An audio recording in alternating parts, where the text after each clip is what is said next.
മത്തായി എഴുതിയ സുവിശേഷം 27-ാം അധ്യായം 4-ാമത്തെ വചനം. ഞാൻ കുറ്റമില്ലാത്ത രക്തത്തെ കാണിച്ചു കൊടുത്തതിനാൽ പാപം ചെയ്തു എന്ന് പറഞ്ഞു. അത് ഞങ്ങൾക്ക് എന്ത്, നീ തന്നെ നോക്കിക്കൊള്ളുക എന്ന് അവർ പറഞ്ഞു. 30 വെള്ളിക്കാശിന് യേശുവിനെ ഒറ്റിക്കൊടുത്ത യൂദയുടെ പശ്ചാത്താപ പ്രതിധ്വനിയാണ് നമ്മളിവിടെ വായിച്ചു കേട്ടത്. അതിലെ ഒരു പദം വളരെ ചിന്തനീയമാണ്: കുറ്റമില്ലാത്ത രക്തം. 3.5 വർഷം യേശുവിന്റെ കൂടെ യാത്ര ചെയ്ത യൂദയ്ക്ക് മനസ്സിലായി, യേശു കുറ്റമില്ലാത്ത രക്തത്തിന്റെ ഉടമയാണ്.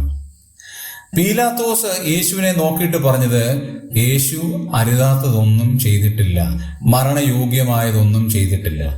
യേശുവിന്റെ ക്രൂശിന്റെ അരികെ നിന്ന ശതാധിപൻ പറഞ്ഞത്, ഇവൻ വാസ്തവമായി നീതിമാനായിരുന്നു എന്നാണ്. തന്റെ കൂടെ ക്രൂശിക്കപ്പെട്ട കള്ളന്മാരിൽ ഒരാൾ പറഞ്ഞത്, നാമോ ന്യായമായി ശിക്ഷ അനുഭവിക്കുന്നു, ഇവനോ അരുതാത്തതൊന്നും ചെയ്തിട്ടില്ല. നിഷ്കളങ്കനും നീതിയുള്ളവനും കുറ്റമില്ലാത്തവനുമായ യേശു ക്രിസ്തു എന്തിനു വേണ്ടിയാണ് മരിച്ചത്? എന്റെയും നിങ്ങളുടെയും പാപത്തിന്റെ കഠോരത അത്രയ്ക്ക് വലുതായതുകൊണ്ട് ആ പാപത്തിന് സമൂലമായ പരിഹാരം ഉണ്ടാക്കുവാൻ യേശു ക്രിസ്തു എനിക്കും നിങ്ങൾക്കും വേണ്ടി കാൽവരി ക്രൂശിൽ യാഗമായി തീർന്നു.